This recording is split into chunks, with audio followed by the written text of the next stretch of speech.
Assalamualaikum warahmatullahi wabarakatuh. Waalaikumsalam warahmatullahi wabarakatuh. Alhamdulillahirabbil alamin wa bihi nasta'in wa ala umuri dunya waddin. Wassalatu wassalamu ala asyrafil anbiya'i wal mursalin sayyidina wa maulana Muhammad amma ba'du.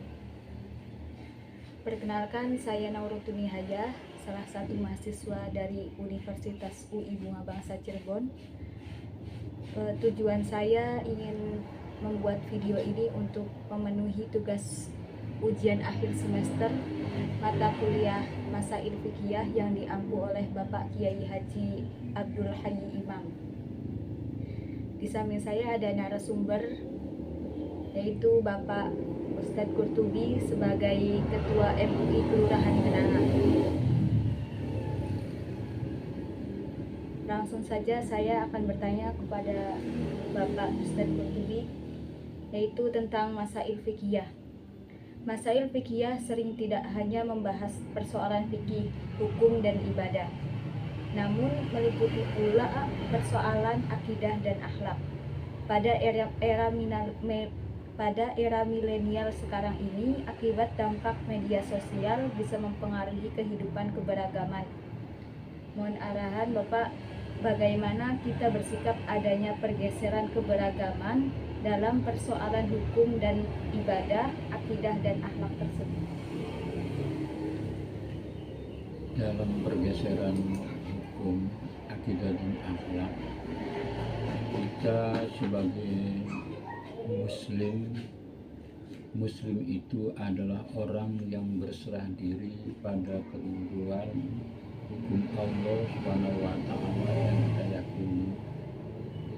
Kemudian dalam kita menyerahkannya sesuai dengan keimanan kita, iman kepada Allah Subhanahu wa Ta'ala, yang mana Allah minta kita tetap akan jalani apapun resikonya, dan kalau Allah melarang, maka kita siap untuk menjauhi daripada apa yang dilarang, karena kita menjauhinya akan mendapatkan keselamatan dari Allah Subhanahu wa Ta'ala. Kemudian yang berkaitan dengan kita menyerahkan apapun dalam perintahnya, seperti halnya sholat, maka kita laksanakan dari waktu ke waktu. Nah, karena apa? Dalam melaksanakan perintah Allah, Allah akan berikan keuntungan pada yang menyerahkan pada hukum Allah Subhanahu wa Ta'ala tersebut. Gambaran sederhana, kita menyerahkan pada hukum Allah yang berkaitan sholat, bahwa sholat itu membentuk kepribadian manusia yang berakhlakul karimah. Sholat itu sendiri akan menjauhkan kita dari perbuatan kemungkaran dan menjauhkan kita dari perbuatan yang menjijikkan. Nah, karena itu manusia yang menjalani sholat benar-benar mendapatkan keuntungan, menjadi orang yang selamat dari kemungkaran, juga selamat dari sesuatu yang menjijikkan. Karena kemungkaran dan sesuatu yang menjijikkan itu yang ditolak oleh setiap manusia. Sampai-sampai maling, garong, copet pun ingin selamat. Apalagi kita yang benar-benar Muslim ingin selamat, bukan cuma hanya sekedar selamat dunia, tapi selamat dunia akhirat. Itu baru kita melaksanakan sholat, belum yang lainnya. Contoh yang lainnya di dalam kehidupan, seperti halnya bicara. Kehidupan manusia bicara bebas, mau bicara yang jahat, mau bicara yang asmong, asal ngomong, asplong, asal nyemplong, bisa-bisa saja. Tapi Islam itu mengajarkan pada muslim, pada yang mukmin untuk supaya bicara yang baik. Dasar bicara yang baik Al-Quran Al-Ahzab ayat 70, Allah berfirman, ya ayyuhalladzina amanu taqullaha wa qulu qawlan sadida. Itu jelas. Nah, karena di dalam hati manusia yang ada imannya, maka menerima daripada apa yang di dalam firman Allah. Wahai orang-orang yang beriman, bertakwalah kepada Allah dan katakanlah dengan kata yang benar.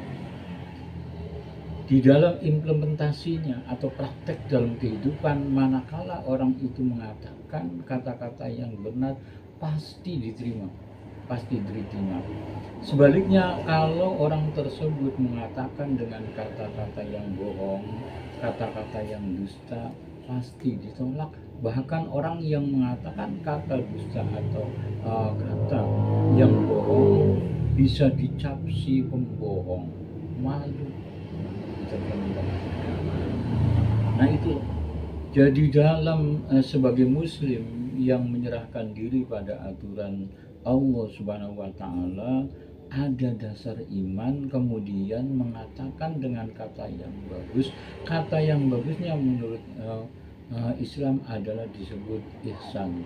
Jadi ada kaitannya iman, Islam, dan ihsan itu menyatu kepada manusia sehingga melahirkan perilaku-perilaku yang baik. Jadi kesimpulannya begini, sebagai mukmin, muslim, muhsin, kesimpulannya karena adanya keimanan dalam dada manusia yang mukmin dan menyerahkan dirinya sebagai muslim pada aturan Allah Subhanahu wa Ta'ala dengan baik, artinya baik sesuai dengan tuntunannya. Seperti tadi sholat, sesuai dalam sholatnya sesuai dengan tuntunan sholat. Seperti bicara sesuai dengan tuntunan bicara yang benar, yang baik, bahkan sopan. Ditambah lagi dasar ayat sejarah dalam kaum Bani Israel dalam firman Allah Al-Baqarah, wa qulu linnasi husna. Katakanlah dengan sama manusia dengan kata yang baik. Ada lagi wa qulu qawlan karimah, katakanlah dengan kata-kata yang mulia. Jadi hal itulah, katakanlah dengan kata yang baik, katakanlah dengan kata yang mulia, yang lebih tegas, lugas dan jelas. Al-Ahzab 70, wa qulu qawlan sadida. Itu bisa menyimpulkan walaupun contoh sholat dan bicara, tapi akan melahirkan perilaku yang berakhlakul karimah, yaitu menjadikan syarat orang yang berakhlakul karimah di antara sholat dan bicara. Apalagi kalau kita mengkaji tentang sholat atau mengkaji tentang bicara, dan bahkan terusan daripada ayat 70 ke 71-nya, yuslih lakum a'malakum wa yaghfir lakum al-ayat. Atau yang berkaitan sholat, dasarnya ada juga dalam Al-Ankabut, surat Al-Ankabut. Cari aja Al-Ankabut ayat berapa, cari buat PR. Utlu ma uhiya ilaika minal kitab aqimis sholat inna sholata tanha 'anil fahsya'i wal munkar. Kalau kita mengkaji dalam satu pasal, pasal apa aja tentang hubungan kita manusia dengan sama manusia, atau hubungan kita dengan Allah Subhanahu wa Ta'ala, silakan buka An-Nisa 36. An-Nisa 36. Ya. Cukup. Baik, terima kasih atas waktunya. Kurang lebihnya mohon maaf. Wabillahi taufiq wal hidayah. Wassalamualaikum warahmatullahi wabarakatuh. Waalaikumsalam warahmatullahi wabarakatuh.